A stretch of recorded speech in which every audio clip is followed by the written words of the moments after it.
listening to the Patriot Nation Podcast.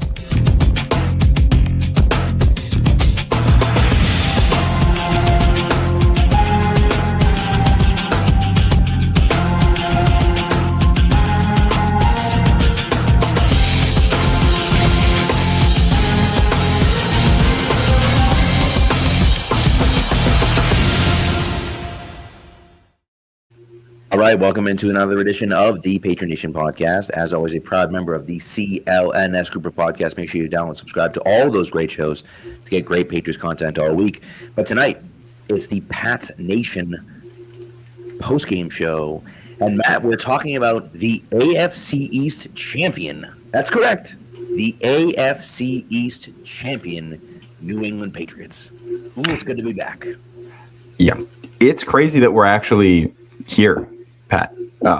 And, you know, I think if you told me that before the season, probably wouldn't have believed you. If you told me that after week 1, I probably wouldn't have believed you. If you told me that after week 3, I probably wouldn't have believed you. And if you told me that after they lost at home against the Bills, I would have believed you. But, like, I wouldn't have believed it was going to happen in week 17. 17. The fact that you get here a week early, a little help from outside the conference, and you know, a little help from John Harbaugh and Todd Monken and those in Baltimore who decided not to use Derrick Henry. Salute, thank you. Here we are. And playoff football is going to be back at Gillette Stadium for the first time since the last time Mike Vrabel was here. It's pretty incredible. It's pretty incredible. And for the Patriots, you know, you're in, and we'll talk about kind of playoff scenarios and who you're going to play and who you're there and so on and so forth. But, you know, for right now, we'll talk about the Jets game and kind of where we're at, but it is surreal. You're right. And Vrabel walked in day one and said, we want to win the AFC East, right? We want to win the division. We want to get a home playoff game again, right? And, you know, people are like, okay, bud, sure you do. Everyone wants to win the division, but, like, relax. And, you know, he backed it up. And here they are in year 1. And look, Drake May has made a huge leap. And part of that has to do, of course, with Mike Vrabel and his leadership and the coaching staff and everything else like that. But goodness sake, what they're doing this year is pretty incredible. It's awesome. And I think today is kind of the perfect encapsulation of, you know, where they are and how far they've come. 1 year ago today was the debacle at home against the Los Angeles Chargers, the game that we thought would be a good late season measuring stick of where the Patriots were last year. They measured up about as small as it gets. I think it was 40-6 home loss to the Chargers in a game that essentially single-handedly swung Gerard Mayo's fate here in New England. Right. And got us to this point. And now, a year to the day, you go on the road with Drake May to play a division rival that is the same position you were in a year ago, and you're down players, you're injured. It's a game you shouldn't lose, but it's a game that's very understandable. Maybe you underperform because you're so banged up. And to just dominate from the start, it says everything about the mentality of this team, how locked in they are, how much more they want it than the team across from them. And just, you know, the turnaround that you've had in 365 days there, combined with the fact that you just have better players. You know, Drake May and Stephon Diggs stealing the show for you in this one. Like, incredible stuff. Yeah. I mean, it's and honestly, for me, it's one of those things for the Patriots where May's been so good and Vrabel has been so good. And, you know, you talk about last year. You think about going into week 18 of last year, right? Going into week 18, and you talk about the debacle, obviously, against the Chargers, but going into week 18 last year, we're all saying, as fans, let's lose this game. We need to lose this game because we want to get the number one pick. We have the number 1 pick. We're the worst team in football. We get 3 wins. Let's just lose one more game and we get the number 1 pick. And of course, you beat the Bills. I'm sorry. But now, going into the last game of the season, we're sitting here, already have clinched the AFC East, and with a chance, albeit with some help, but with a chance to be the number 1 seed in the AFC. And, it's unbelievable. And at least finish with the best record in the NFL. Now, maybe that doesn't get you the number 1 seed, but we could still finish with the best record in the NFL. Tied, obviously, but nevertheless, even if it's just tied for the best record in the NFL, it's pretty incredible. Yeah. And it's, I think it's what they've done all year long. Like we knew this was going to be an easy schedule. It has been an easy schedule, and they've done a great job of punishing that all year long. And, you can only play the teams in front of you. But like today, this is an easy letdown spot. This is easily the type of game that you could go in and win. Oh man, it's 23-13 in a kind of ugly game where you pull away in the fourth quarter because you're banged up and no one really wants to be there, and it's after Christmas and it's cold and whatever factors, and you just dominate from the word go. And that speaks to the talent differential from where they were last year, even with like roster depth being tested today. And this is so we've talked about. Roster depth is the weakness of this team right now. Mm-hmm. Roster depth is also better than it was a year ago. Right. These are both true statements, which is incredible there. And yeah. And it's really, it's to see where they've come. And again, it's part of it is just the coaching is so much better, right? Just leaps and bounds better than what it was. Ultimately, that's really what it comes down to is that, getting those guys to perform at the level they're performing is not just the guys that are out there, right? Vidarian Lowe is still out there at left tackle, right? Ben Brown's still out there at left guard. The same guys in some situations, but we have better guys calling plays. We have better guys coaching them up. We have better schemes going on. And so all of those things are kind of happening, and you're looking at it saying, well, yeah, okay, this depth that wasn't that good last year is a heck of a lot better this year. And I think that, that's one of those things where you can look at it and say, yeah, coaching matters. And that's why coaching matters, Yeah. Well, and you look at today, like I thought coaching really stood out in play calling and in decision making. The touchdown pass to Ramondre Stevenson is them catching the Jets in a look they thought they were going to get and getting a one-on-one matchup that they thought was favorable and then executing it. Right. Multiple fourth downs that they do that on. I thought all throughout the game, the play calling was superb. The aggression was superb. It is funny that we have another head coach who just hates, and I mean hates, the New York Jets.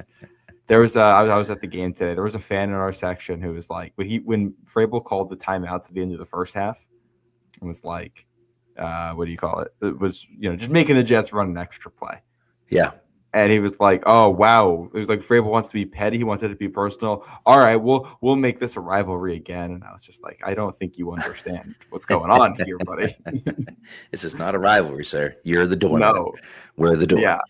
Yeah, exactly. So they just Patriots wanted it more and were so much more thoroughly prepared for what was going to happen today. Well, look. I wrote about this in my article that's coming out tomorrow on Pat's Pulpit, but I don't know whether Aaron Glenn is the guy or not. I honestly don't. Right? I think the Patriots found out last year that Gerard Mayo was not the guy. It obviously wasn't a favorable situation for Gerard Mayo, but he did have Drake May. Now, Aaron Glenn doesn't have anything like that here, but he did have Drake May last year. Aaron Glenn doesn't have anything like that in New York, but I don't know. I'm watching some stuff that Aaron Glenn's doing. To call 2 fake punts on the same drive.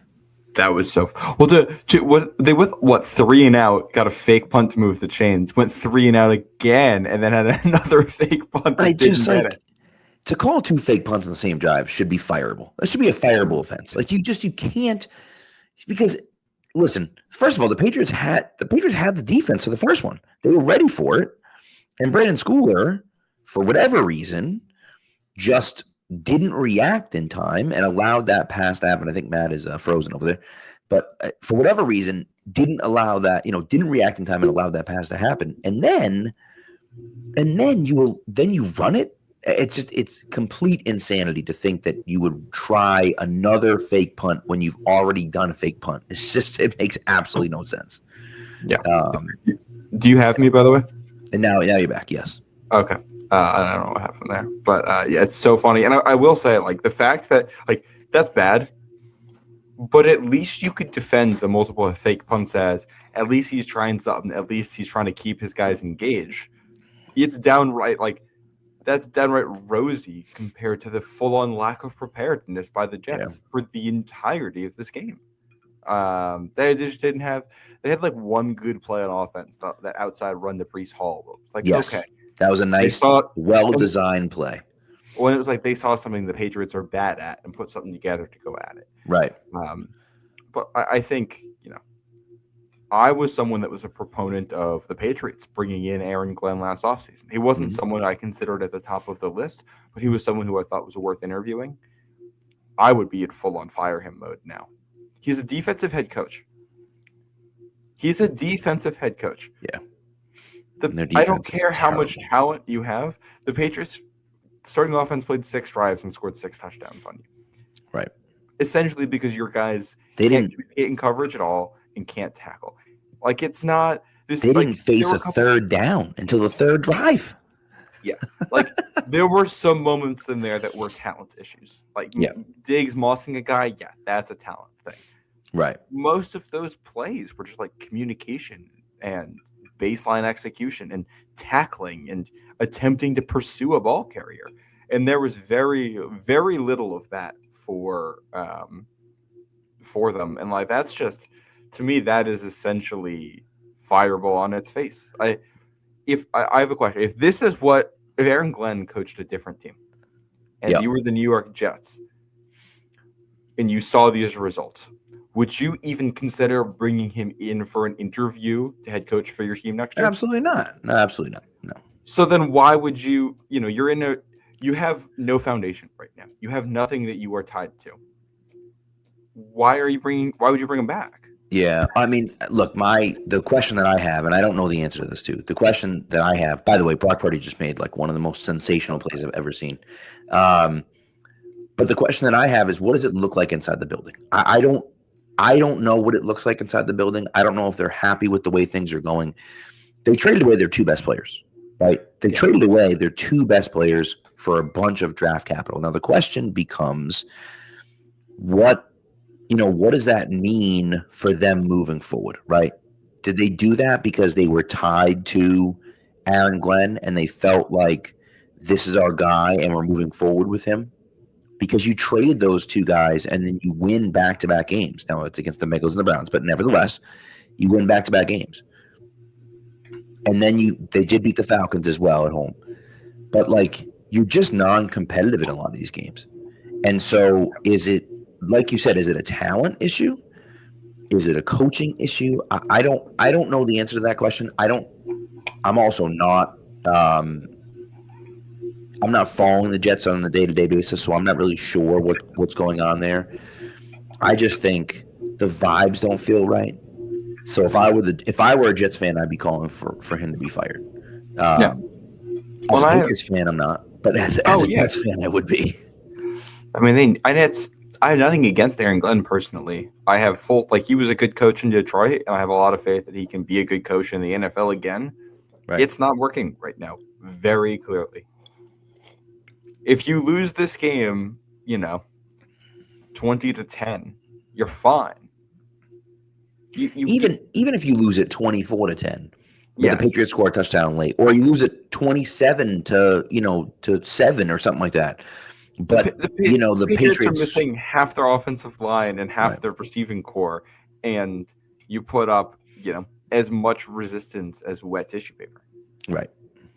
It's just that's where it gets embarrassing, and you're like, come on, guys, what are we doing here? You just feel like you got to have a little bit of pride. And again, when you look at Vrabel and what Vrabel's done with this team, the Patriots have an elite quarterback. That changes everything. It changes literally everything. If you have an elite quarterback, that changes everything because your mindset is different, right? You feel like, we can win any game that we play because we have this guy, right? And that's awesome. But, you still got to be able to go out there and do something. when you don't have the guy. You got to be able to compete a little. Look at the Browns. And exactly. the Browns aren't even that good, but they play hard every game. And I don't think Shador's a great quarterback. And I don't know if they think Shador's a great quarterback. I don't know if the players think Shador's a great quarterback. But they play hard in every game. Now, they do have a guy in Myles Garrett who's like the best defensive player in the league. That helps. But still, you got to be able to do something, and at least play hard and show a little preparedness. And they haven't been able to do that. And that's frustrating. But also, shout out to Lawrence. Thanks for tuning in. Appreciate you, man. Thanks for watching. How many plays was Stephon Diggs just like wide open over the middle? Yeah. Like there's one play I was watching. It's just like I can't imagine what defense they're calling if this is happening. Like I get, I get that weird things can happen. Like if you bring a zone blitz, there can be holes in the coverage, or if you have like match zone stuff, sometimes you get like funky things where someone knows your rules and is able to exploit it and get someone wide open. And it just looked like they were playing like regular cover 2 defense, except there was no one in the middle of the field.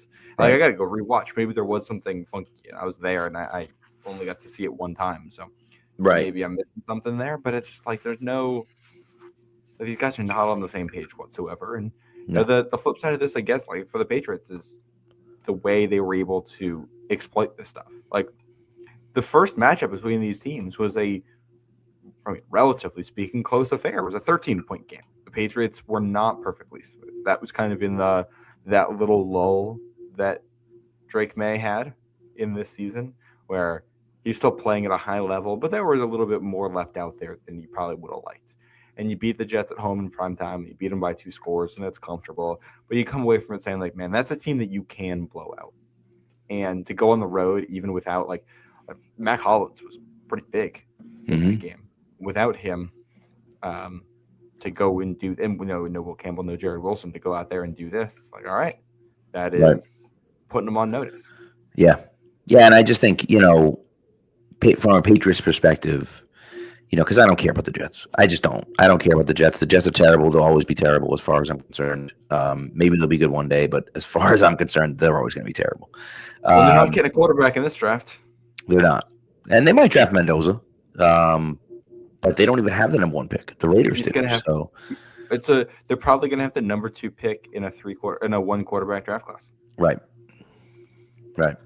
But they have the question is, do the Raiders take the package? Do they give up their number 1 and number whatever the Colts end up being, 17 or whatever it is, 16, wherever they are? I don't know where they're going to be. They're not in the playoffs, so it's certainly top 20. But where is it going to be? I don't know. Well, I just think if you're the Raiders, like you need a quarterback. You're so far away right now that you need a crazy high package because like it doesn't really matter how far you're moving down. You're going from taking a quarterback to not taking a quarterback. Right. And I don't think there's there's math that makes sense for the Jets to make that trade when the Jets can sit there and say, our team's not very good. We're content to add 2 quality first round talents this year and then go back next year and take a swing at the quarterback. Like, right. It's fair. It's a fair point. Especially because if they're firing their coach too and you're seeing changes, like you can just have a full reset here and you basically pretend this season didn't happen and that the rebuild's actually starting next year. Right. Yeah, it's a fair point. It's just like the Patriots did. Just same thing the Patriots did. Similar thing, except they're not going into next year with the quarterback. With the quarterback. That's correct. Yes, that is correct. And like what's good for the Jets here is that they have a good offensive line. You have Breece Hall, you have Garrett Wilson, Mason Taylor has shown some stuff.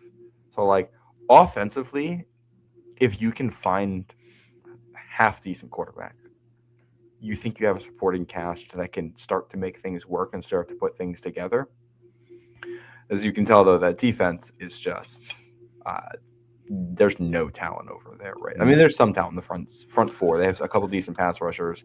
Jamie Sherwood's a good player. Yeah. Well, they were missing what's his name today as well. Williams. No. Yes, but Will no. Yes, Will McDonald. So he's probably their best player on defense, and they were without him on today as well. So like you're missing guys there, but like it's pretty clear that they need more pass rush. Like, what do they need right now on defense? They need defensive tackle and they need cornerback. Yeah. I mean, it kind of makes sense. They just traded away the defensive tackle and cornerback. So, Yep, those are the which, by the spots they way, need. I think if I'm a Jets fan, I think that was the right move in making those two moves. You're so far away. You don't, it's not that it's worth it to pay those guys, but like you don't need to pay those guys. So just move on and, and eat the contract, eat the money, and just say, you know what, we're just resetting. And we have a ton of draft picks, and we have 5 first-round draft picks in the next 2 drafts. And you just hope that your GM can actually hit on those picks. Maybe he can, maybe he can't, but that's what you're hoping. That he can do that. And I just don't, to me at least, I like that idea. You then have to hit on the picks, but I like that idea. I do wonder if you're the Jets, if you're at 2 and you can't get a quarterback, like at what point does Kyler Murray begin to get appealing to you? Mm-hmm. And especially because once you get him, it's going to be no dead cap for you. So if it doesn't work for a season, you can move on. Right. And like as a bridge option with a high ceiling, I would imagine that's pretty tantalizing. Even like Mac Jones as like a bridge guy. Yeah. I don't think they would trade him in the division, but Tua. Well, they might trade him in the division. I mean, the Patriots traded Drew Bledsoe in the division because they knew he sucked. Not sucked, but they knew that they weren't worried about him. You know what I mean? Like, yeah. If you're not worried about Tua and you can get the best package from the Jets, sure, why not? Yeah. Fair. But I wonder if you start to explore. I like the QB trade market this offseason. I think has potential to be very interesting. I would agree. I think that the Niners will definitely move on from Mac. I think it makes sense for them to move on from Mac Jones. There's no point in really having him anymore. I don't think, at least. I mean, I think the point in having him would be what you've seen this season. They have a chance at the 1 seed because Purdy got hurt, and they still had good enough quarterback play to survive it. So, right. I think like Mac is valuable to them. A quality backup is valuable. I think if you want to pry him away, you might have to send a second. And I think that like. Are you going to send pick 35 for Mac for 1 season of Mac Jones? Probably not. I hope not. Maybe they will. I don't know. Look, if the Jets do that, I'm all for it. Yeah. But that seems like it would be poor asset management to me. I would rather overdraft a rookie quarterback with that pick than trade for Mac Jones. I would agree 100%. And again, I think you'd rather take a guy like Kyler Murray because Kyler's going to be short money. You're not going to have to trade much for him. His contract's going to be big, but you're not going to have to trade much for him. And like you said, you'll have zero dead cap on him as well. So if things don't work out, you just cut him and you move on, And so we'll see. We've spent too long talking about the Jets, though, so screw them. Yeah. Should we talk highlights about today? Yes. Where do we start? Drake May, five touchdowns to 5 different receivers. Yeah. Can we start pregame real quick? Yes. Being there. Shout out to the fans. This was the Patriots home game. Yeah. The Patriots got cheered at their intro. The Jets got booed. More fans there in red, white, and blue than in green and white. And a lot of empty seats today. That's so good. Yeah. Our section, or with a little section we were sitting, only had a handful of Jets fans who we'll say were very courteous and fun to be around. But the Patriots fans were frequent and very loud about it. And I think I joined as 6 or 7, maybe more MVP chants today. It's awesome. So good. Yeah. And it may have those MVP moments if you want to pick up where you were going before. I did. I mean, 5 touchdowns to 5 different receivers. First quarterback in NFL history to have a 90% completion percentage, 250 yards passing and 5 touchdowns. Just an all-out incredible day. Had 2 incompletions. One of them was a drop by Kyle Williams, which was a perfect honey hole shot. Should have been caught and was dropped. And the other one was, kind of a duck across the middle of the field. Happens. Is what it is. I don't know. I couldn't tell if it got tipped or not. I think it got tipped. Yeah, and I think it's a touchdown if it's not tipped because Kyle Williams has had a step. Which is crazy. So, yeah, ball's barely hitting the turf for him. He was just seeing it so easily, so early on today. Yeah, it's unbelievable. And to see him, he's just so calm and cool and collected and not fazed by anything. They score a touchdown and he's like, all right, yeah, hey, there we go, high five. That's it. It's nothing. It's not even like he's not even pumped about it. He just wins.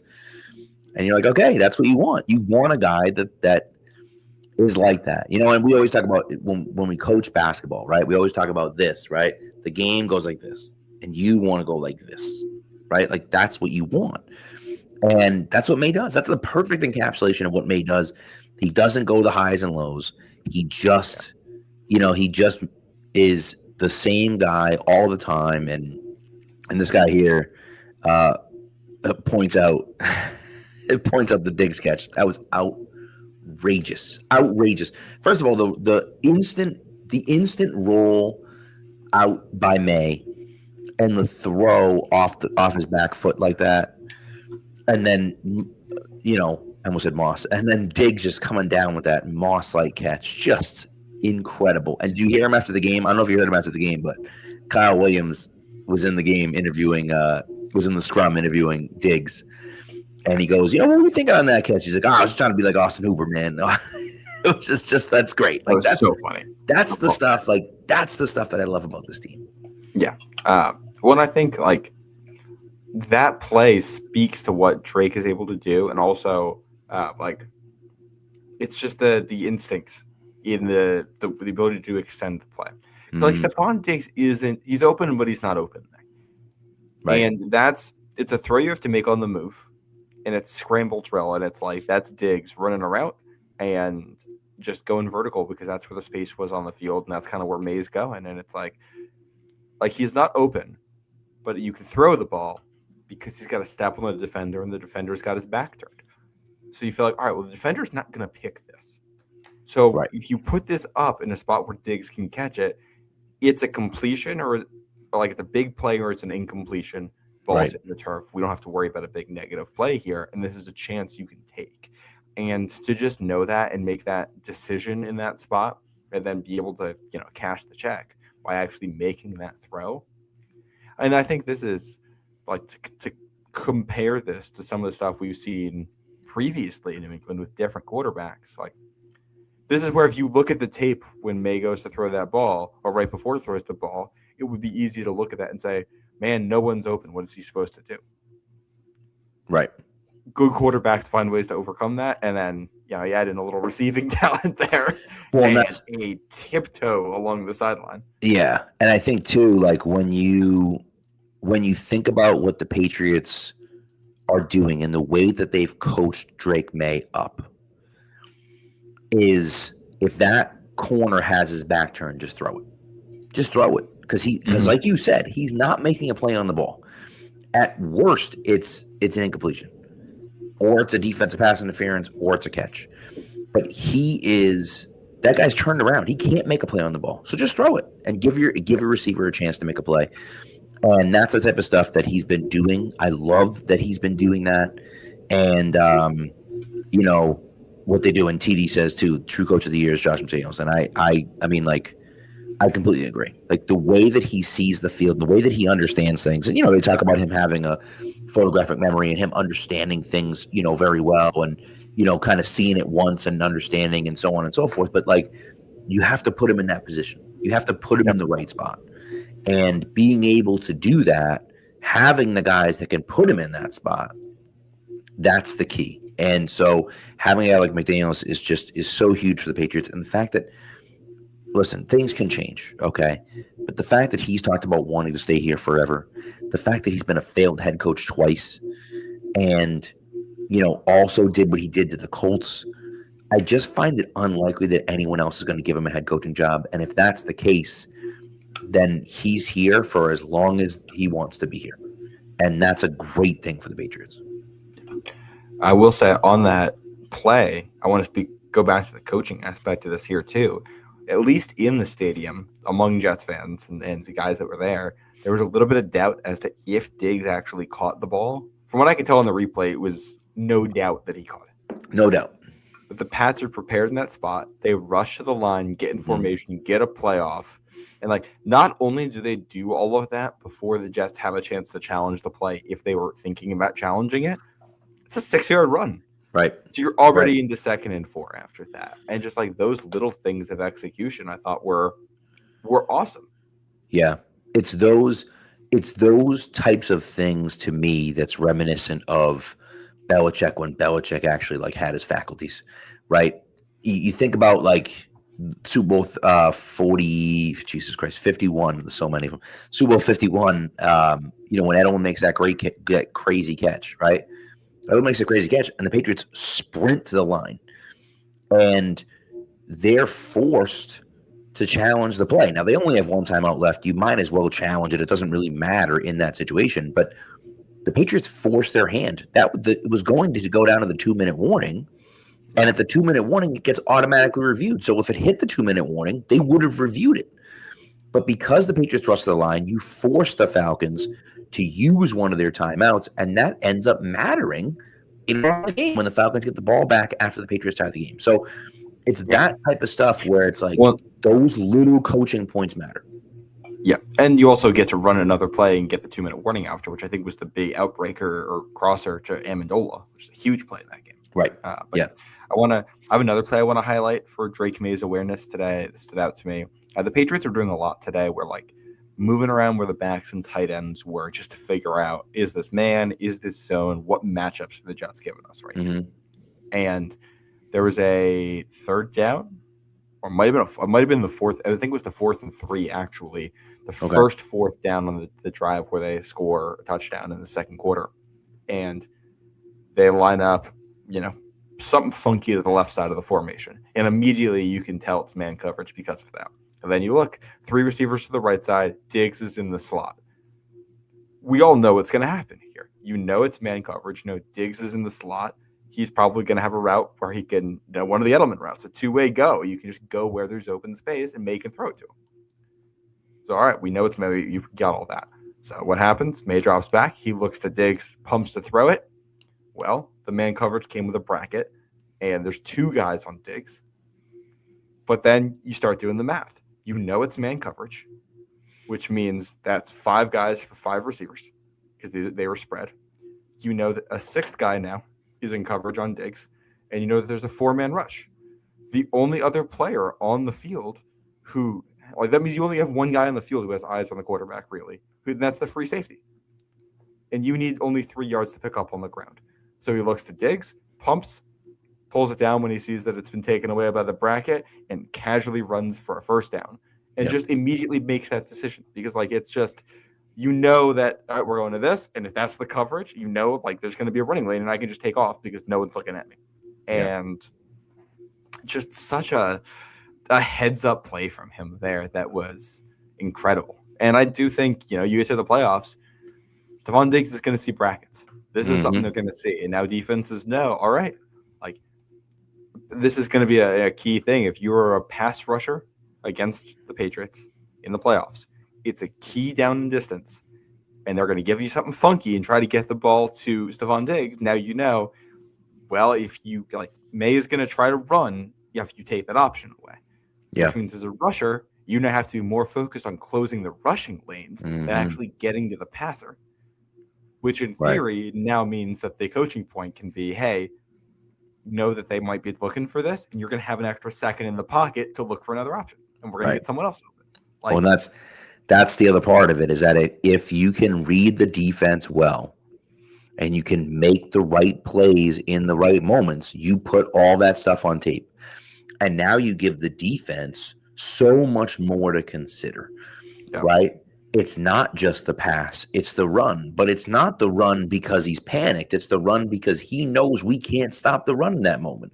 So then if we can't stop the run in that moment, well, now we have to bring the free safety down, and he has to be a spy. So now the free safety comes down. Okay, we bracketed Stephon Diggs, but now it's one-on-one everywhere else. So if one guy wins that route, it's a touchdown, right? And so can we We're just going to run Kyle Williams deep on it, and now all of a sudden, And that's the thing, right? Where it's like it becomes part of that issue where you say, okay, great, we can do all these things, but it doesn't matter because he does all of these things so well.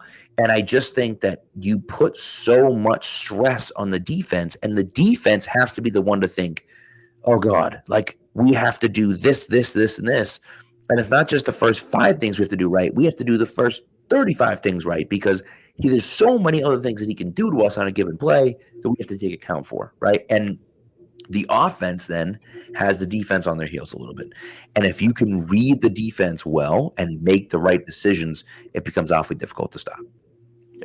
Well, and if you know it's going to be some kind of bracket coverage next time, it's like, all right, now we're going to put Diggs in motion at the snap. So that's going to put some stress. Or we're going to, if we know it's man and we know this team isn't that good at defending the run out of man, we're going to turn this into a running play. Like you go back to the first half of the Buffalo game. The one you lose. But when you got 21-0, QB draw with Drake May in the red zone because you bring a similar thing with your 2 best red zone targets in the slots on either side, where the Bills say we want to play man coverage. We're going to bracket both of these guys and take them away, and you just call a QB draw against it. No one's looking at the quarterback, and he gets untouched into the end zone. Like these are the kinds of things you can throw out there, and just so many options. And then I want to the other part of this, one of the reasons you play so well in this game too, first drive of the game, you get like an explosive run, 20-30 yard run from Ramondre Stevenson, which I think a lot of that was poor tackling from the Jets. But part of being a good player is that you beat bad players. So when they don't play well, you're able to exploit that. Ramondre Stevenson had an excellent day today. He did. He had a great day running the ball and a great day catching the ball out of the backfield as well. If he can run the way that he did today consistently in the playoffs, the combination of him and Henderson is going to be tough to stop. And that's the type of thing that can be really fun because, again, Mondre is a really good running back. And he's the type of guy that, this is another example of a guy that struggled early in the season and Vrabel kept him in there. Vrabel could have given up on him, and he could have said, this guy stinks, and he's killing us, and we got to get rid of him. We can't play him anymore. He's not doing that. He said, no, we can't do that. He has to be a guy for us. And so what do? You go out, and he's playing exceptionally well right now. And so if that's the case, and you can keep doing that, that's great. And, again, as you said, some of that has to do with the Jets being bad defensively. But that 33-yard run you're talking about, that was a great run from him. It was patience in the hole. It was finding the open spot. It was getting downfield. Like that type of stuff is stuff that, he wasn't always doing necessarily. And he's been doing that pretty consistently lately. And I, you like to see it. And especially with the explosiveness that Henderson gives you, that, it becomes very difficult, especially when you can put both of them on the field. Yeah, no, I agree. And it's like the biggest issues for Ramondre Stevenson, I think it's always been 2 things. One's fumbles. That's always been an issue. Yep. And then the other one is like he gets worn down a little bit. And he seems to be at his best when he's in a committee and he doesn't have to carry the load. And you've got a really nice back and forth with the 2 guys. For all the talk about how Trevion's athleticism would make him a great receiving back in this offense, which I think we all still have high hopes for him in that role. Ramondre he's so agile for someone his size, and he has such a good sense of where space is on the field. Like he had 5.9 yards per carry or something like that today. Like he was very effective as a runner. He had 11 yards per reception, 5 catches, 55 yards. He's a guy who can, if you give him one-on-one, like he's not Christian McCaffrey, where if he's one-on-one versus any linebacker in the league, win, you play your chances. But he is one of those where if he ends up on a pass rusher, like an outside linebacker, you love your chances there. Yes. If he ends up with a little bit of space against a linebacker, you like his odds of catching it and breaking a tackle. Mm-hmm. Mm-hmm. And he's just so reliable in that little check down role. That's why he's so valuable on passing downs. Whether you're keeping him in the block or you're throwing him out as a receiver, he can punish defenses. Yeah. Well, and that's right. I'm gonna have one last note on that. Yeah, real quick. There's a stat I just remembered the 49ers are on right now. The 49ers last year saw basically no man coverage against their offense. They saw exclusively man coverage against their offense last year. This year they're seeing no man coverage. That's because Christian McCaffrey's healthy. Because when you have a back like that who can kill any linebacker in the league, you have to play zone. Right. And Ramondre and Henderson are not that level of guy, but those two and guys like Henry and Austin Hooper, you have a lot of these guys in the middle of the field who you feel good about being able to punish safeties and linebackers through the air, and just that dictates coverages, and that's and you see like it's just all right. We know that they want to play this soft. All right, we're getting a soft coverage. All right, take the quick check down underneath. May gets to it quickly, accurately, decisively, gives its receiver a yards after catch opportunity, and it's like, oh well, that was a bummer of a play. That wasn't as big as we expected, and it was 7 yards. We picked up a first down. Right. Like those are the bad plays in this offense when you're playing like that. It's pretty wild. Pretty wild. So, all right, you want to take a break and then we'll talk about kind of seeding and what it looks like for the playoffs. Sounds good. I think unless you have any more points on the game today, I think we kind of covered most of it. I think. Real quick defense. Carlton Davis with a big tackle on the first third down for the Jets. Yes. Open field tackle. Yep. And that lets you go, touchdown drive, 3-and-out touchdown drive. It's 14-0, and the Jets have run 3 plays. And that's kind of what we talked about. We talked about if you get up on the Jets early, they're probably just going to turtle. And that's exactly what they did, and they kind of turtle from the beginning. But, who knows? If they're on a touchdown and it's 7-7, then maybe it's different, But, yeah, that's a big play. I think my only negatives in this game, like I thought kickoff coverage did a good job against one of the better return units out there. But yes, kicker misses a field goal. Borgales, who I thought looked a little bit shaky in warmups too. Okay. And you give up the one fake punt, so that has to go down as a negative. Right. I think that's literally it for negatives I have from this game. Well, again, and I mentioned this, you were kind of cutting in and out. They did have that covered. It was there. Yeah. And he just, unfortunately, he just doesn't react in time. And it ends up being a completion. But, it's. I like to throw one more negative out there. Yeah. I missed that play live because I was in line for food. No. There's a stand right behind our section there. Stand does one thing, Pat. Hot dogs. It's a grill. It's a bunch of hot dogs on it, a bunch of buns. Yep. The line was 15 people long when I got on it at the start of halftime. Halftime's 12 minutes. I did not get my hot dog until after that. What? That's insane. That's insane. You have one job. How long does it take to cook a hot dog, for God's sakes? Yeah. And they were clearly like a little bit understaffed. Like it was 2 people at the stand, 1 at the cash register, and 1 doing the hot dogs. And it was clear that like the person running the stand, like doing the cash register, also had to like juggle a bunch of other things at the same time, and it was slowing things down. So like, I gotta blame them. I think they probably weren't well prepared. But like, right. The job here is how many hot dogs, and then you put them in the buns and give them to me. Correct. Yes. And I tap my phone on the screen and go to my seat. That's correct. It's not rocket surgery. Like, come on. Yeah. So I got the replay of that later. But there you go. Yeah, I did not catch that live. One of the 3 downs for this is going to be the MetLife concessions experience. There you go. I like it. When in doubt, just blame Woody Johnson. Exactly. Easy to blame. Exactly. So, All right, let's take a quick ad break and then we'll be back. This ad break, of course, is for Prize Picks. This episode is brought to you by Prize Picks. It's the holiday season, the best time of year for sports, bowl games, basketball matchups, playoff pushes. It's all happening at once. And while you and I are out here making decisions every day about, what to eat, what game to watch, there's one place where it feels good to be right. And that, of course, is Prize Picks. Now, Prize Picks does have a new feature, which is early payouts. If your lineup gets off to a hot start, you may now have the option to cash out those winnings before the game even finishes. It's pretty great. That's pretty great. Now, if your fantasy season's over, like mine is, and like all of ours will be, presumably after this week, even if you're in the Super Bowl, even if you're in the championship, you still get the option to play daily fantasy sports every day and every game with Prize Picks. All right. Now, my lineup this week, so close this week, man. I had the Drake May. I had the Christian Ellis. I nailed that.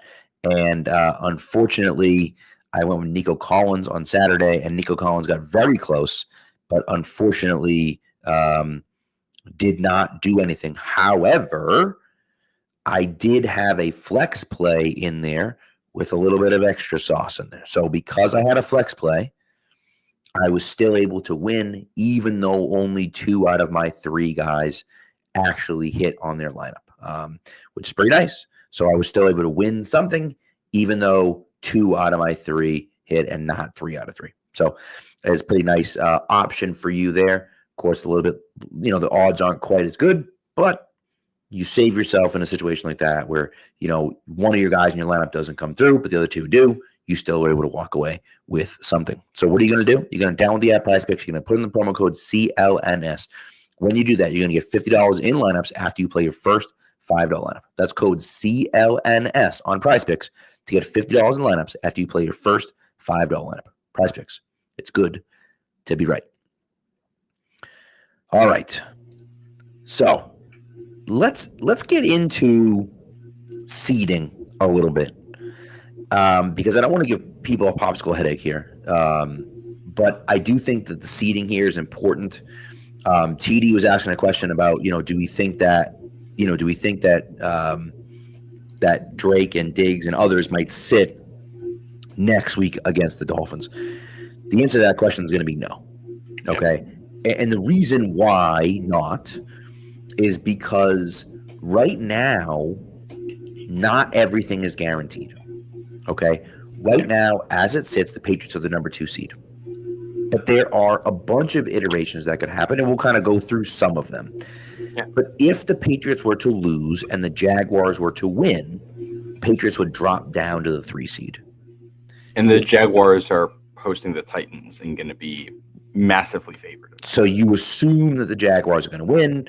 And so in that situation, you say, okay, now the Patriots drop down to the 3 seed. Now, is it possible for the Patriots to win even without Stephon Diggs out there? Maybe, because it's the Dolphins. Although the Dolphins are 7-9 and have been playing better lately. So you never know. They beat Tampa today. They did. So, nevertheless, the Patriots are going to be supremely motivated to win. If the Patriots win and the Broncos were to lose to the Chargers, which the Chargers are going to charge, or I can't imagine that's going to happen. But if that does happen, then the Patriots would jump into the number 1 seed and would get a first round bye. There's a bunch of iterations out there as well. We can kind of talk about some of them. The chances are what it looks like right now. The most obvious outcome, and TD says that the Chargers will never beat Denver, and I agree with him. The Chargers will not beat Denver. I agree. The most likely outcome for the Patriots is that they finish at the 2 seed and they face off against the Chargers next week. Or I have some numbers for this if you'd like them too. Let's do it. Let's hear it. Just according to the website playoffstatus.com, gives probabilities for different opponents the Patriots could play. And leading the way gives us a 58% chance that we are going to be playing the Chargers in the wild card round. There you go. And then after that, 26% chance of a bye, which is essentially just like that. That's a 26% chance that both the Patriots beat Miami and the Chargers beat Denver, which feels a little bit high to me, but it is what it is. And then 13% chance that they play the Bills, 2% chance they play the Texans. Right. When we can kind of for I think for the most part, even though if the season ended right this second, they would play the Bills. But the way the tiebreakers are going to work out here, and the Bills play the Jets next week. The Bills could rest starters next week and still comfortably win that game. So yes. Basically, any scenario where the Patriots are playing the Bills in the first round involves either Buffalo losing to the Jets, and because of that, dropping to the 7 seed behind the Chargers and coming to New England as the 2 seed, or the Patriots losing to Miami and dropping to the 3 seed and hosting Buffalo in the 6-3 game. Right. But there's effectively it's hard for me to really see a scenario here where the Patriots are going to play the Bills. You would need the Bills resting starters here probably. Well, that's the thing. And look, TD says, as long as we avoid the Texans as the first opponent, we're good. I think for me, I get that. I get that point of view. I understand not wanting to play the Texans first. I understand that. I get it. I'm with you. However, the way that things work out, it's going to be difficult for you to play the Texans in the first round if you're not the 3 seed. The way we line up to play the Texans is if we lose and end up at the 3 seed. So to me, the Patriots the biggest thing I'm worried about for the Patriots, take care of business. Win on Sunday, you're guaranteed the 2 seed. Win and make Denver hold up their end of the bargain. Correct. And listen, maybe Denver loses, maybe they don't. Who knows? But if you win on Sunday, you're guaranteed at least the 2 seed. If you have the 2 seed, I don't believe the Texans can be the 7 seed, can they? Even if they lose. Let me check into that. I don't know for sure, but I'm curious. They have a 7% chance of being the 7 seed. Basically, the Jaguars, the Texans, the Chargers, and the Bills can all be the 5, the 6, or the 7. I think. Okay. And I think I assume for them to be the 7, that means that the Jaguars. I'm sorry, that the Bills and the Chargers would both have to win, and they would have to lose. Yes, I would assume. Right. Yeah. So, okay. So, but if that happens, here's the thing, right? If the Texans get to the 7 seed, that means the Chargers win, and if the Chargers win, that means you're at the 1 seed. So it doesn't matter. You're not playing the Texans to begin with. It doesn't make a difference. It's not going to matter. You need a lot of really unlikely things to all happen at once to have a scenario here where you're not playing the Chargers in the first round. The number one thing I do not want to have happen is to play the Buffalo Bills in the first round. I just don't want to see the Buffalo Bills. And again, in order to have the Buffalo Bills, either, as you said, Matt, either the Patriots have to lose and they're the 3 seed, and somehow the Bills, because of the different rigmarole or whatever, they end up as the 1. They end up as the 6 seed. Or the Patriots, win. I don't even know. That's whatever. There's the Patriots would have to lose, and maybe the Bills have to lose. It gives me a headache thinking about it. Yeah. The point for me is that if you win the game, there's a very good chance, okay, that the Patriots will be avoiding the Bills until at least the AFC Championship game. Yeah. And that's huge. I say at least the AFC Championship game. Like, you can't play them any later than that, you idiot. But you get the idea. Yeah. Well, and what I will say is this. I'm not, after seeing the Bills today, I'm not nearly as scared of them. Like, they still have Josh Allen. I know, sure, but they still have Josh Allen. They don't have they lost today in large part because they don't have a kicker. And, like, if you're in a play, like, and obviously the Patriots are having some kicker issues right now too, but not nearly to the extent the Bills are. Like, you try to win a playoff game on the road in Foxborough without a kicker, and, like, both games in the regular season were close. I don't really love that if I'm Buffalo. Right. I think when it comes to preference of matchups, where it's all weighted coin flips, there's no matchup where I feel better than 55% that they're going to win. Right. No matchup where I feel worse than 45% that they're going to win. I think for any team that's going to make the playoffs in the AFC, at any place they could play that game. This feels very tight. And so, it's not, I don't think it matters a massive amount, which does make it interesting. I wonder how seriously teams are going to take this next weekend. But I look at, the AFC, look at this from the perspective of other teams. AFC South is still up for grabs, which means that I would assume the Texans and the Jaguars are both going to be playing starters and trying to win those games. You would think, because then you get a home game. Yes. If the Jaguars beat the Titans, they will clinch that. So I'm going to just assume both of those games end up these might both end up in the late afternoon slot at the same time. And we're just going to play it all out at the same time. I would think early afternoon. I would think they'd start up the early afternoon. The fact that so many different possibilities can happen in the AFC, I do wonder if you see the Patriots-Dolphins game, the Bills game. I wonder if you see all of these games put in the late afternoon at the same time, just so that, all of it's happening at once. I think that'd be very entertaining. And I also think that's probably good for the competitive nature of the sport, that you don't know what your opponents are up to, so you just have to give it an honest go. Right. The Chargers are in a spot where if they win and get help, somewhere, they can move up as high as the 5 seed here. But I do think the 5 seed is valuable. That's the spot you want to be at. You'd rather, well, and it's like if whether it's a Ravens team with Derrick Henry and maybe Lamar comes back, or it's a Steelers team that isn't good but has kind of refused to die all season long, like that's going to still be a tough out. Whoever, like, that's so much better than any other option you're going to have in the first round. Right. So I would think that these teams are also going to have some incentive to play for that, which is good news for New England, because that's how you get the Chargers giving it a real chance to go up to Denver and try to win that game. Right. But I do think the Bills win regardless. Like, they should beat the Jets banged up.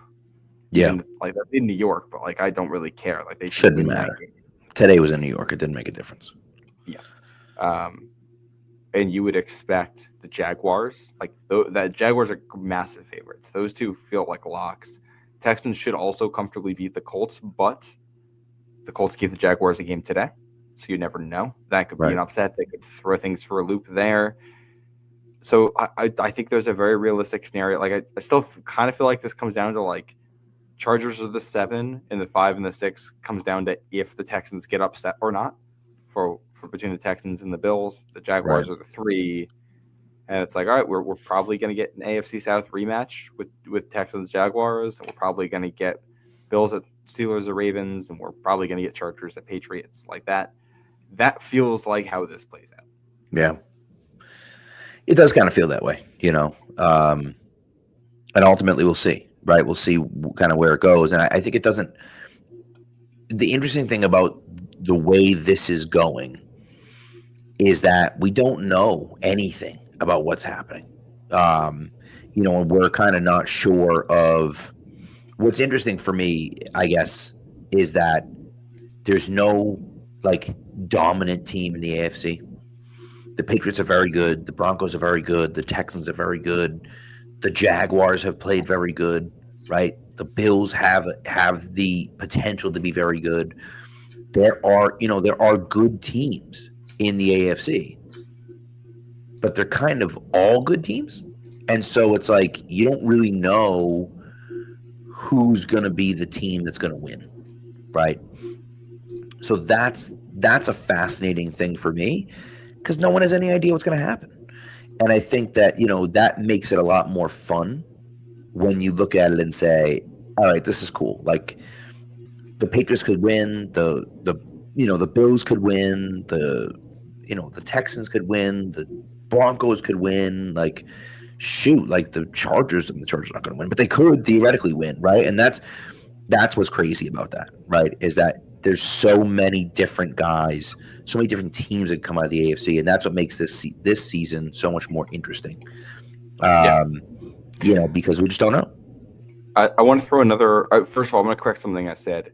If the Bills, Texans, and Jaguars all win next week, then because the Bills lost today, the Bills would be the 6th seed and the Texans would be the 5. So it would be Texans at the AFC North winner and then Bills at Jaguars. So you wouldn't get that Texans-Jaguars game anymore. Okay. If the Texans lose, then they do just swap. The Houston's the 6, Buffalo is the 5.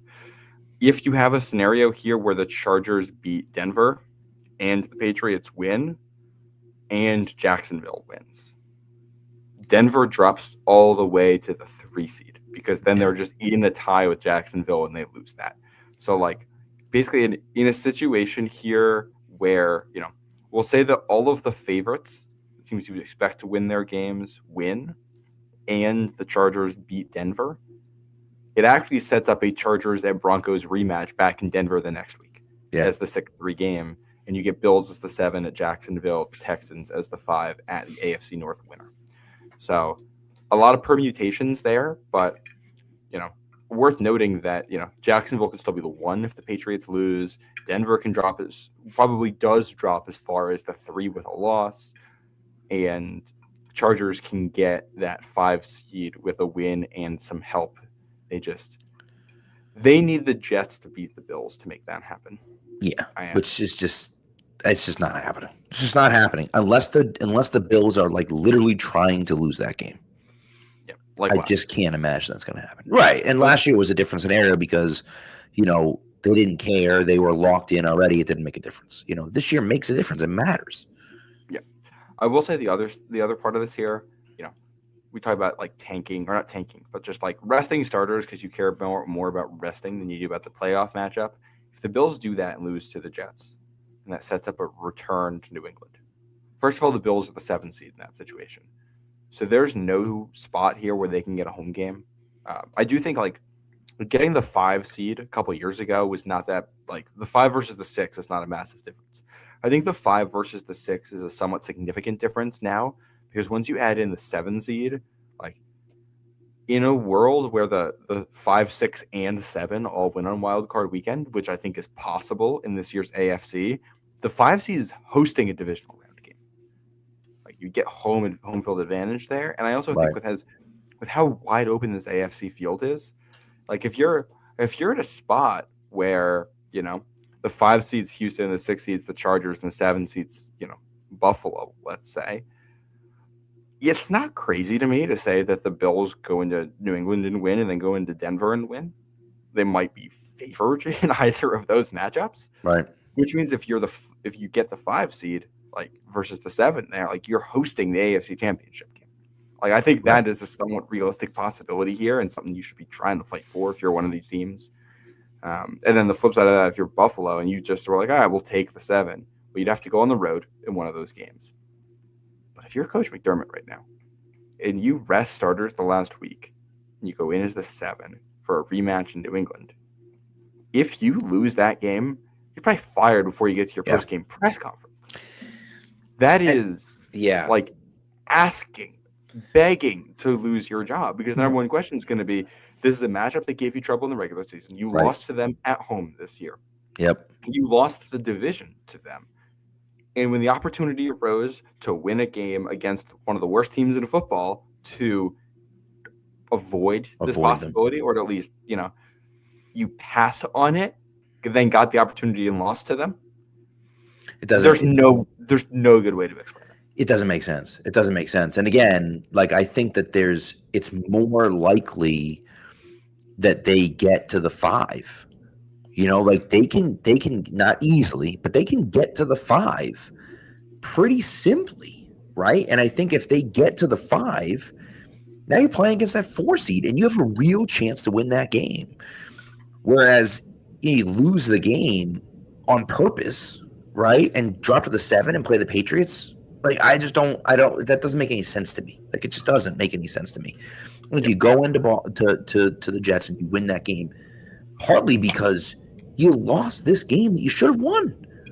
You don't want to go in. You tell me you want to go into the playoffs losing 2 straight, and maybe you try to lose the last one. So what? But you still lost 2 straight games. Like it's no way to go in. And again, like you said, man, if they go into Buffalo, all I can think about is if the Patriots lose to Buffalo in the first round, the stupid Bills fans won't shut up, and that will be annoying. And that would be really annoyed about that. But I will say, Bills fans would have a lot, and I mean a lot more to lose there than Patriots fans. Yes.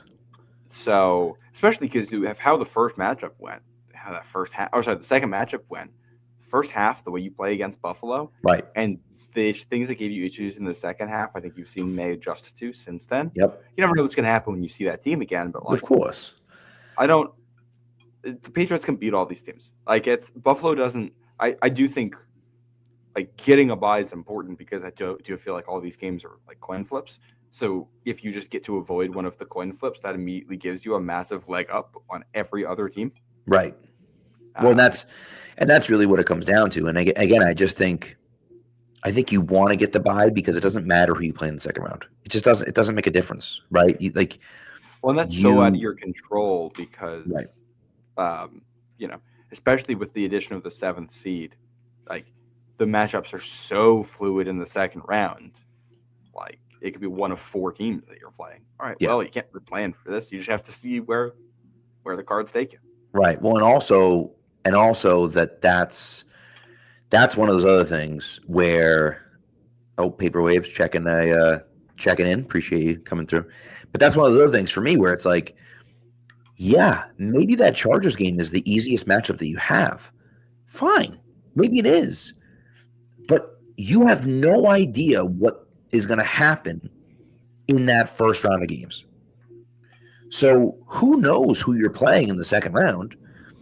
And now you've had to play a game, right? And you might end up playing the Bills or the Texans or the Jets, whoever it is. It doesn't matter. Whereas opposed to you get the bye, and it's like, yeah, well, we avoid the first round. We just don't play someone. You can't possibly lose in the division in the wild card round because you're not playing. And When then it's another who week. you play? When they're so banged up right now. It's another week for Will Campbell to get a bit healthier, another week for Milton Williams to get healthier, for Robert Spillane. I think Harold Landry is a guy who, you would love to get an off week for here. Yes. And also, one thing that should be pointed out that Evan Lazar mentioned, tweeted out today, which I think deserves to be mentioned, but Matt Collins was placed on IR. The bye does not impact the IR. So, in other words, he is out 4 weeks, not 4 games. Okay. He is out 4 weeks. Your bye is not like the bye because that bye was scheduled. That was a scheduled bye. It's a different scenario for the playoffs. That's according to Evan Lazar, the information that he got. That makes sense because it makes a lot more sense. Having to miss your player for 1 extra week just because you were a better team in the regular season, makes no sense. Makes 0 sense. So it would make sense that were the case. And again, it does seem like that's the case, at least according to what Evan Lazar said. So I'm going to believe Evan Lazar because, you should. He knows what you're and so, about. And so that's the case. So that means he could be back for the AFC Championship game. If you were to get there, he could be back for the AFC Championship game. That makes sense. Okay. So regardless of whether the Patriots have a first-round bye or not. So theoretically, you could be missing him for 1 playoff game and then get him back for the AFC Championship game. Which theoretically, right? Which makes that decision to put him on IR a lot easier to understand. Right, yeah. You're understanding a lot more because at first I was like, "What are you doing? You could, you might miss him all the way into the Super Bowl. That doesn't make any sense, right? If you're missing him 4 weeks and he's going to be out those 4 weeks, you just put him on IR. It gives you an extra roster spot, and then you're able to get him back for the AFC Championship game, and he's not going to be ready before then. And if he can gut it out for you, in that game, great. And if he can't, then he can't. Yeah. I do also want to make one other note here. I feel like we've talked about how the late part of this season has been, opportunities to avenge past Patriots mistakes. The Ravens game kind of, pony back to that Colts game in 2021 when you come out of the bye and it's a primetime game and you're trying to beat a team. And this one reminds you of you go back to 2015 with 2 weeks left in the season when you go to the Jets and you have to try to win that game for seeding and you don't. A little bit of revenge there. 2019, you win the last game of the season against Miami and you get home field in the playoffs. Yeah. And Ryan Fitzpatrick walks you down the field in the last drive of the game against what was, the boogeymen, the best defense in the NFL, and knocks you down to a wild card team. Well, not wild card team, a wild card game. Yeah. And it's like, this is an opportunity. And it's, different cast of characters involved. It's a very different Miami team, very different situation all around. But similar thing. All right, Miami team surging late. You're at home in the final week of the season. Let's right that wrong. Yeah. Win this game and assure yourself of at least, home field in the first round. And if you win that game, your next game is going to be at home too. Right. True. By the way, Luther Burden's playing his butt off right now. He's 8 catches on 8 targets for 138 yards on a touchdown. He's so good, man. I think it's clear to see why I wanted him in New England. Well, Matt Waldman has had him as his number 1 wide receiver last year. He's been, and Ted McMillan's been awesome, and there have been other good receivers in this draft class, but he's been near the top of the list. And I think a lot of credit should also go to Ben Johnson and what him and Caleb Williams have been able to do here in Chicago. But he's been playing extremely well when he came back from injury. So yeah. So we'll see. We're also, I will also say this: we're killing time a little bit here, boys and girls, because we don't know for sure, but we think, man, if Caleb could have gotten that pass, it was a touchdown. But we think that they're probably going to release the schedule for next week right after this game. 36 seconds left in this Bears game, trying to drive down and win the game against the Niners. I think it said they have 6 wins when trailing with 2 minutes left to go in the fourth quarter, which is just insane. Of course, as I say that, Luther Burden just tried to pass on 3rd and 5 for a first down. Oh boy, that's okay. All right, you are ahead of me here. Oh, so no, sorry. I just saw the second down. Spoiler alert. Yeah. But I'm way ahead of you. So you just saw the second down play? It's banned. It's the internet TV for me, and it's on a Roku, and they both have their own delay. So I end up 45 seconds behind. I'm like a minute and a half behind. I feel like what people at the stadium are seeing, and then like 45 seconds behind what people are watching on like regular TV. Yeah. They just snapped the ball in 3rd and 5 for me. Oh my goodness. Yeah. I will say the schedule for Week 18 is going to be interesting. Seahawks 49ers is going to be a big game. Yes. Which would be for the 1 seed, depending on what happens in the final seconds here. And then you got 2 winner-take-all division games. I wouldn't be shocked to see the winner-take-all division games both end up on Saturday, and a Seattle-San Francisco battle for the 1 seed get the Sunday night game. And I think that makes the most sense. I think you put those 2 games stink. I think you put the NFC South game. If I had to guess it, I would say the NFC South game at 4:30 on Saturday, the AFC North game at 8 o'clock on Saturday or 8:30, whatever time it is on Saturday, and then the Sunday night game would be the Seattle-San Francisco game. Because I think that has the most stakes in it. Yeah. And I think for me, you look at it and say, okay, well, that could decide the number 1 seed, right? Depending on what happens with the Rams, that could decide the number 1 seed. And I don't think the Rams part matters anymore in this either. The Niners don't even need the Rams to lose. The Niners would just get the 1 seed, even with if the 49ers hold on to win this game. If the Niners hold on to win this game, right. I don't think the Rams result matters. So maybe we do have to wait until tomorrow. We have to wait until Tuesday morning for a schedule if that Rams game does end up mattering. I wouldn't be surprised. Yeah.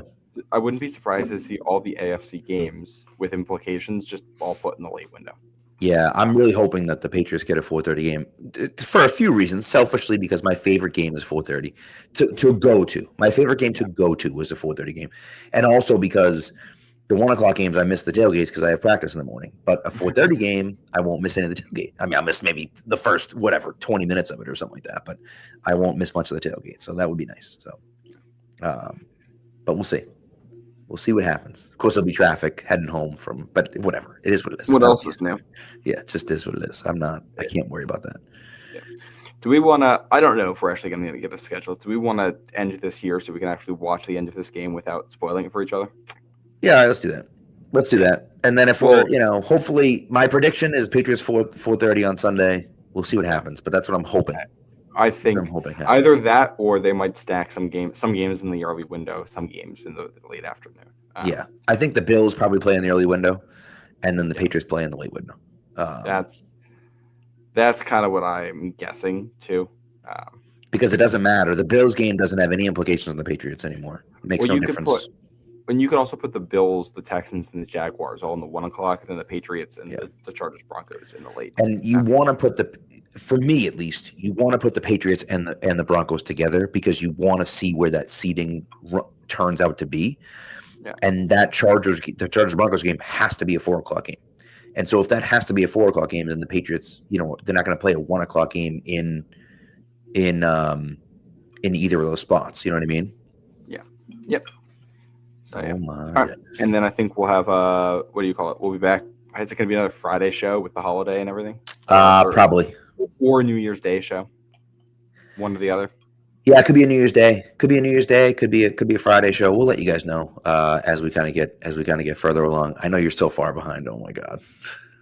What an ending! All right, there's only 21 seconds left, so I guess we're just sticking around for this. What an ending! You see what happens. So I know what's happening. Nothing's. Yeah. Oh my goodness. Oh, boy. Watching the second down play. Oh, there's that lateral play. Yep. We've seen that. I wonder if the Patriots are going to break that out at some point in a big game. It is interesting. I mean, you're talking about rugby, that's a rugby play. I'm just curious. That's like the hook and lateral. That's Boise State, Oklahoma. Yep.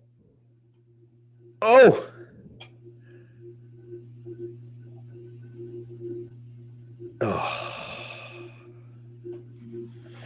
I feel like I know what happened based on your reaction here. I'm going to watch them play. Oh, goodness. Side note, fantasy football-wise, I'm in a championship right now. It's a 2-week championship. Yep. And my opponent has Kyle Monangai. Okay. Who has 6.2 points. I am currently down by 9 points. I have Kyle Pitts left to go tomorrow. So my entire fantasy season comes down to Kyle Pitts. Oh my goodness. Which is not a comfortable spot to be. As it should be. As it should be. And yet, have you really not gotten there yet? What the hell's going on? I just saw it. Niners held on. Okay. Jesus. Yes. All right. So we got to get that. We got to get that Niners Seahawks game as the Sunday night. That's got to be. Yeah, it's got to be. Niners Seahawks got to be there. Also, Luther Burden down after the play, injured. I don't know how bad, but boy. Or is he just out of gas? He could be just out of gas. I don't know, but what a game! What a finish! And you're right. I think that Chargers. that Seahawks Niners game. So, anyways, that's the 3 guesses for me. That the 3 standalone games are going to be your 4:30 on Saturday, AFC South. No one cares about that game. Your 8:30 Saturday will be your AFC North, which no one should care about the game, but they do. And then your Sunday night, and then your Sunday night game is the NFC West game. Which, can you believe we're at a spot right now with the Rams being a team that's been Super Bowl favorites, where they are not in the game that will decide who not only wins the division but also wins the NFC. Yeah, gets the number 1 seed. It's pretty unbelievable. Yeah. Rams are in a brutal spot. That team is very good, and they're also they're gonna have to go on the road a lot in the playoffs, and I just don't they might have to go back to Philly, the place where they lost in the playoffs last year in the first round. Do I think Philly is that good? No. Can Philly at home beat the Rams? Absolutely. Yeah. 100%. And that's the wild thing. You know what I mean? Yeah. And by the way, TD just asked one question before we go. Are you sure the Jags are the tiebreaker against us? Yes, we are. Yes, we are. We're sure the Jaguars have the tiebreaker over us. They have the tiebreaker over us for common opponent. They also have the tiebreaker over us for conference record as well. They have the tiebreaker over us. So if you lose and the Jaguars win, you drop to 3. Yep. And the Denver. I think basically everyone in the AFC has the tiebreaker over you right now. That's correct. And if you get to a situation, and Paperways just said this as well. If us and the Broncos both lose, the Jaguars take the 1 seed, we drop to the 3, and the Broncos drop to the 2. Is that how it would be? Yes, because you would have the same record as the Broncos, right? The Jaguars, I believe, have the tiebreaker over the Broncos. Oh, yeah. If the 3 teams finish at 13-4, it's Jags, Broncos, Patriots. Right, and the Patriots have the Patriots. Everyone has a tiebreaker over the Patriots. So, So, anyways, do we see? I'm not seeing anything about a schedule. Right I don't see anything about it either. So, right. So, anyways, so that's sure it'll go up 5 minutes after we. I'm sure, yeah, but that's okay. So, anyways, thanks for tuning in. Appreciate you guys. We'll be back with you later on in the week. Enjoy your AFC East champion.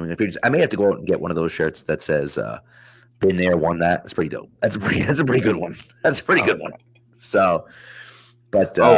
Luther Burden's getting carted off the field. Oh, that's not good. That's not good at all. That's not ideal for them. Especially he just had a monstrous game. I know Roma didn't play, but still, that's something that you don't want to see. So, anyways, so that's what we got. Well, thanks for tuning in, everyone. We appreciate you. Be good to each other, and go Pats.